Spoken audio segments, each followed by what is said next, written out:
Hello guys, welcome to our channel PCS Hub. In this video, we will talk about ancient history. तो ये हमारे history series का पहला lecture होगा और हम लोग शुरुआत कर रहे हैं एंशियंट हिस्ट्री से। इस वीडियो में हम लोग जनरल इंट्रोडक्शन ऑफ हिस्ट्री की बात करेंगे। तो जनरली हम लोग जानते हैं या हम लोग करते हैं हिस्ट्री को डिवाइड तीन पार्ट में, ancient history, medieval history and modern history. लेकिन वास्तविकता में ऐसा नहीं है। हिस्ट्री को सेग्रीगेट नहीं किया जा सकता।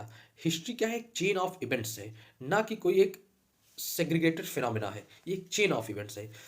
तो अगर हम लोग हिस्ट्री के एविडेंस के बेसिस पे डिवीजन पहले देखते हैं तो इसको तीन पार्ट में डिवाइड किया जा सकता है हिस्ट्री को।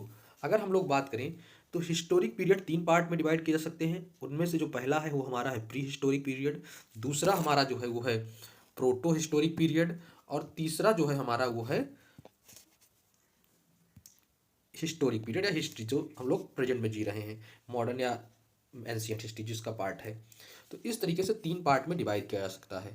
अब हम लोग बात करते हैं वन बाय वन एक एक पार्ट की और उसके कैरेक्टरिस्टिक्स के बारे में कि उस पार्ट में या उस पीरियड में क्या क्या कैरेक्टरिस्टिक्स थी। तो सबसे पहले अगर हम लोग बात करें प्री हिस्टोरिक पीरियड की, तो प्री हिस्टोरिक पीरियड जो था उस पीरियड में हमारे पास कोई एविडेंस नहीं है written. Means prehistoric period का कोई रिटन लिखित साक्ष्य नहीं है। हम किस पे डिपेंडेंट है या हमारे पास किस प्रकार के साक्ष्य हैं? केवल आर्कियोलॉजिकल एविडेंस हैं। और इस पीरियड के अगर हम इंडियन के कॉन्टेक्स्ट में एग्जांपल देखें तो उसे हम लोग क्या बोलते हैं? Stone age civilisation. Stone age civilisation भी प्री हिस्टोरिक पीरियड को कहा जाता है। क्या कहा जाता है? Stone age civilisation. जिस समय स्टोन एज सिविलाइजेशन एग्जिस्ट करती थी तो इस पीरियड में क्या था? हमारे पास रिटन एविडेंस नहीं है इस पीरियड का। और साथ ही साथ हम किस पे डिपेंडेंट है इस पीरियड के डिटेल्स के लिए, इस पीरियड के बारे में जानने के लिए? आर्कियोलॉजिकल एविडेंस पर। नेक्स्ट बात करें जो हमारा सेकंड पीरियड है वो है proto historic period. Proto historic period की बात करें तो इस पीरियड में हमारे पास रिटन एविडेंस अवेलेबल है। मीन्स रिटन एविडेंस तो है लेकिन कैसे हैं? अनडेसिफर्ड। एविडेंस तो रिटन है लेकिन अनडेसिफर्ड मीन्स उनको अभी पढ़ने में हम लोग सक्षम नहीं, हमारे जो आर्कियोलॉजिस्ट हैं वो सक्षम नहीं हैं। तो इसलिए इस पीरियड के लिए भी हम लोग किस पे डिपेंडेंस है? हमारी डिपेंडेंसी किस पे है? आर्कियोलॉजिकल एविडेंस पर। अगर इसका एग्जांपल जाने तो इससे हम कह सकते हैं Indus Valley civilisation and copper age culture. Indus Valley civilisation and copper age culture. Next बात करें, हिस्ट्री फर्दर प्रोग्रेस हुई, चेन ऑफ इवेंट्स में चेंज हुआ और आ गया आपका हिस्टोरिक पीरियड।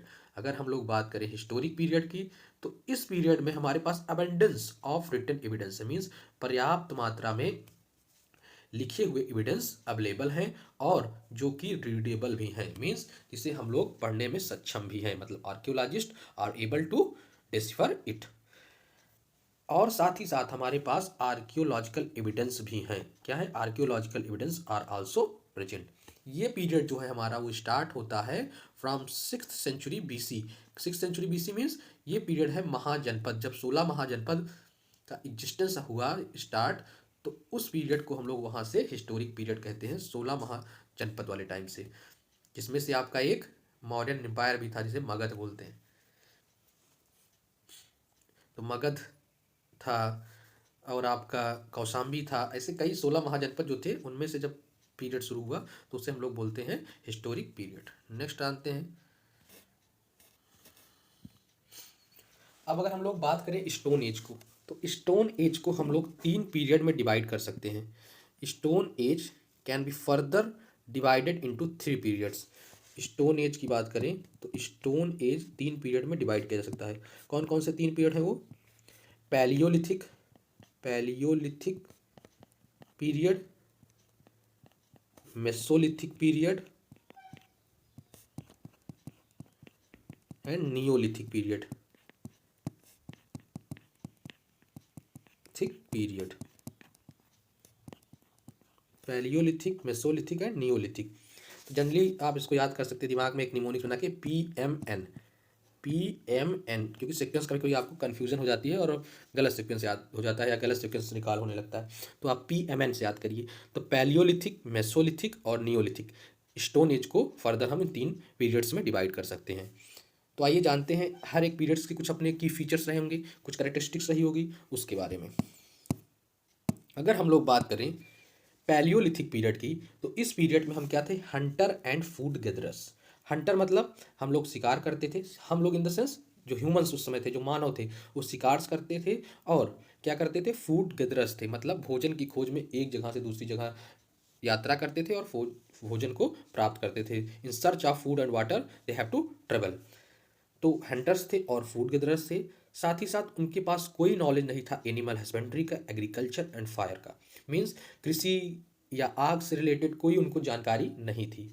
उसी समय हमारा जो है फर्स्ट हैंड एक्स का साक्ष्य मिलता है, या फर्स्ट हैंड एक्स एसोसिएटेड है इस पीरियड से, जो कि 1863 में पाया गया था पलावरम मद्रास से। कहाँ से? पलावरम मद्रास से, बाय रॉबर्ट ब्रूस फूट। तो जो आर्कियोलॉजिस्ट थे उनका नाम था रॉबर्ट ब्रूस फूट। उन्होंने जो है पलावरम मद्रास से 1863 में एक हैंड एक्स पाया। हैंड एक्स मतलब हाथ की कुल्हाड़ी। वो किस पीरियड में बनी हुई थी या किस पीरियड के साक्ष्य को दर्शाती है? तो वो पैलियोलिथिक पीरियड को। अब जो है पैलियोलिथिक पीरियड फर्दर डिवाइड किया गया है तीन पीरियड में। किस किन पीरियड में? लोअर पैलियोलिथिक, मिडिल पैलियोलिथिक और अपर पैलियोलिथिक। किसके बेसिस पे? वेरिएशन इन टूल्स के बेसिस पे।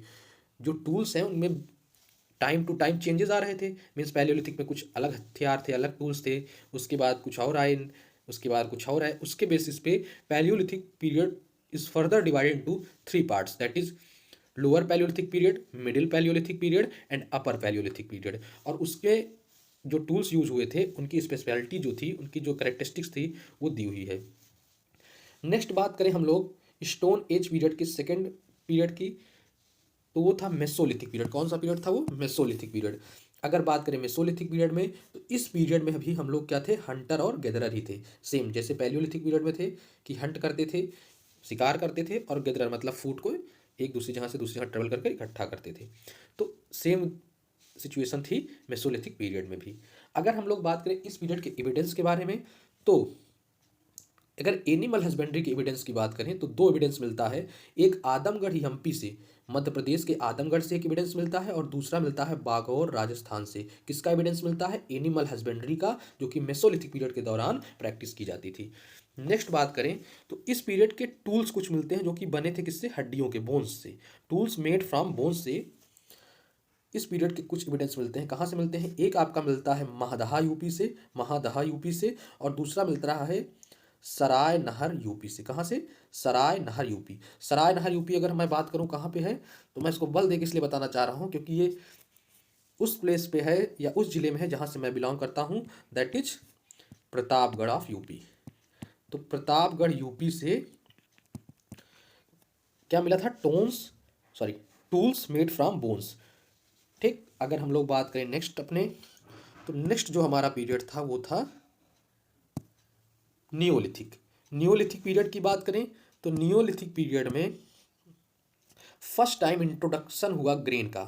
मीन्स ग्रेन पहली बार उस समय प्रोडक्शन शुरू हुआ, और साथ ही साथ उसी समय फायर का यूज़ भी शुरू हुआ। तो मतलब अनाज उत्पादन और आग का इस्तेमाल पहली बार नियोलिथिक पीरियड से शुरू हुआ। नियोलिथिक पीरियड से first time production of grain and first use of fire started. अब बात करते हैं कि इनका एविडेंस कहाँ कहाँ से मिलता है इस पीरियड का। तो इस पीरियड का जो एविडेंस है, तो सबसे पहला एविडेंस मिलता है लाहुरा देव यूपी। लाहुरा देव यूपी से, वहाँ से क्या मिलता है? Oldest evidence of rice. Rice का सबसे ओल्डेस्ट एविडेंस कहाँ से मिलता है हमको? लाहुरा देव यूपी से। सबसे पुराना साक्ष्य अगर हम वीट की बात करें, बारले मतलब जौ या गेहूं की, तो कहाँ से मिलता है? मेहरगढ़ पाकिस्तान से। और एग्रीकल्चर एंड एनिमल हस्बेंड्री का सबसे पुराना साक्ष्य कहाँ से मिलता है? गुफक्राल इंडिया। गुफक्राल इंडिया से, मतलब इंडिया में गुफक्राल है, वहाँ से एनिमल हस्बेंड्री और एग्रीकल्चर का मिलता है। लाहुरा देव यूपी से राइस का सबसे ओल्डेस्ट एविडेंस मिलता है, और मेहरगढ़ पाकिस्तान से सबसे ओल्डेस्ट एविडेंस मिलता है किसका? वीट का।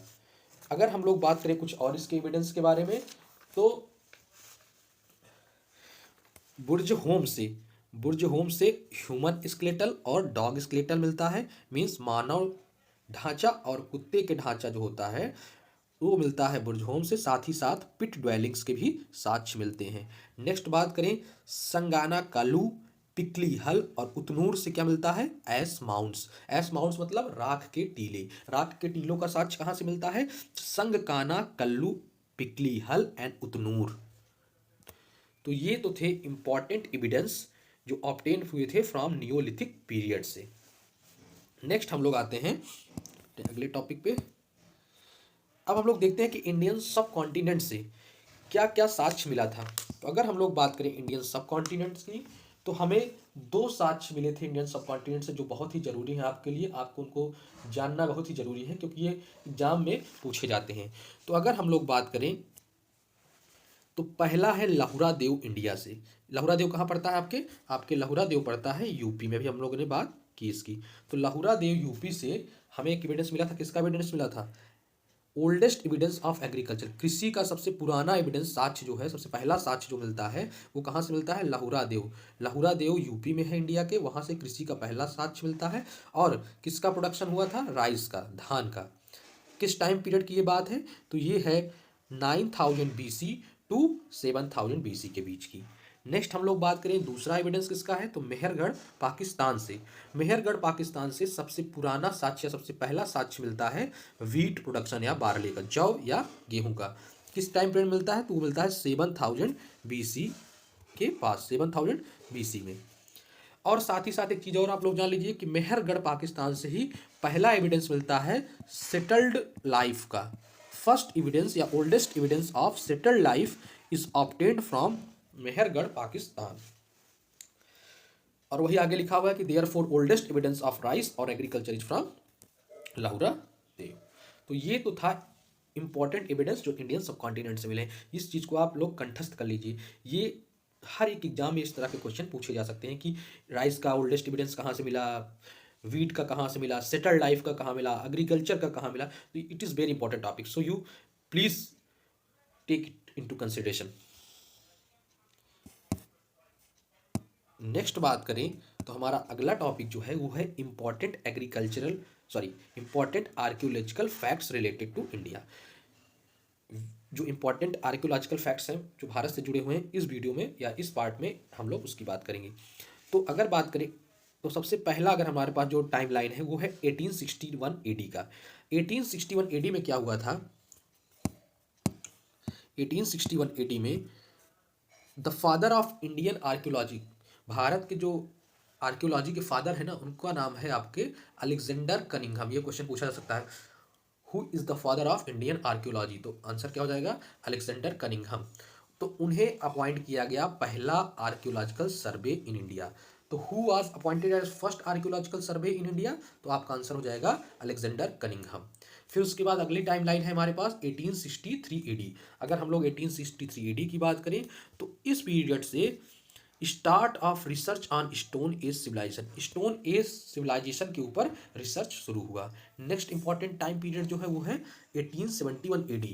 इस टाइम पीरियड में क्या हुआ कि जो आर्कियोलॉजिकल सर्वे था उसे एक डिपार्टमेंट बना दिया गया गवर्नमेंट का, भारतीय राज्य का या भारतीय सरकार का एक इम्पॉर्टेंट डिपार्टमेंट बना दिया गया, किसको, आर्कियोलॉजिकल सर्वे को। किस टाइम पीरियड में या किस ईयर में, 1871 AD में। नेक्स्ट इंपॉर्टेंट ईयर जो है, जो सबसे ज़्यादा इंपॉर्टेंट है, वो है 1901 AD। अगर हम लोग बात करें 1901 AD की, तो इस टाइम जो हमारे वाइसरॉय थे भारत के, वो थे लॉर्ड कर्जन। कौन था वाइसरॉय, ये लॉर्ड कर्जन क्या थे उस समय, वाइसरॉय थे। तो लॉर्ड कर्जन वाइसरॉय थे उस समय। और उस टाइम पीरियड्स में क्या किया गया था, archaeological survey department was centralised. जो आर्कियोलॉजिकल सर्वे बना था हमारा 1871 डिपार्टमेंट, उसको क्या कर दिया गया, सेंट्रलाइज्ड कर दिया गया, और उसका नाम बदल के क्या कर दिया गया, आर्कियोलॉजिकल सर्वे ऑफ इंडिया। और जॉन मार्शल को अपॉइंट किया गया पहला डीजी मतलब director general, and John Marshall was made it's first director general. तो ओवरऑल हम लोग इस लास्ट सेगमेंट से क्या जान सकते हैं कि father of Indian archaeology Alexander Cunningham थे, ये सबसे इंपॉर्टेंट है। नेक्स्ट बात करें जो सेकेंड मोस्ट इंपॉर्टेंट है इस सेगमेंट का, वो है 1901 AD, जिसमें आर्कियोलॉजिकल सर्वे को फॉर्म किया गया। पहले वो क्या था, आर्कियोलॉजिकल सर्वे डिपार्टमेंट, और इसको सेंट्रलाइज करके बना दिया गया आर्कियोलॉजिकल सर्वे ऑफ इंडिया। किसके टाइम पीरियड में हुआ था, तो लॉर्ड कर्जन के पीरियड में। और पहला डायरेक्टर जनरल कौन अपॉइंट किया गया, तो अपॉइंट किए गए John Marshall. So this is all for this video, जो कि था हमारा हिस्ट्री इंट्रो। तो हम लोगों ने अपनी हिस्ट्री के इंट्रो में क्या क्या पढ़ा आज के वीडियो में तो हम लोगों ने पढ़ा pre historic period, proto historic period, historic period, उनके कैरेक्टरिस्टिक के बारे में। नेक्स्ट हम लोगों ने पढ़ा स्टोन एज को जो फर्दर डिवीजन हुआ है, पैलियोलिथिक, मेसोलिथिक, नियोलिथिक पीरियड के बारे में, उनके एविडेंसेस के बारे में। उसके बाद हम लोगों ने पढ़ा इंडियन सब कॉन्टिनेंट से किन किन चीज़ों का साक्ष्य मिलता है, राइस का, व्हीट का। और उसके बाद हमने पढ़ा टाइमलाइन या story line archaeological survey of India की। तो ये तो था हमारा first lecture of ancient history. So please आप लोग मेरे चैनल को सब्सक्राइब करें, क्योंकि आपके एक सब्सक्राइब करने से मुझे बहुत मोटिवेशन मिलेगा और मैं फर्दर ऐसे इंटरेस्टिंग वीडियोस के साथ आता रहूँगा।